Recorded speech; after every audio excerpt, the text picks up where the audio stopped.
ఎగువ నుంచి వస్తున్న నీటి ప్రవాహంతో గోదావరి నది ఉరకలు వేస్తోంది. నిర్మల్ జిల్లా బాసర వద్ద గోదావరి నది పరవళ్లు తొక్కుతోంది.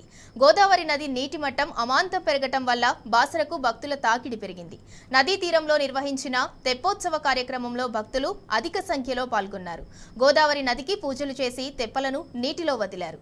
ప్రజలంతా ఆయురారోగ్యాలతో ఉండాలని, పాడి పంటలు సమృద్ధిగా పండాలని భక్తులు ప్రత్యేక పూజలు చేసి మొక్కులు చెల్లించుకున్నారు.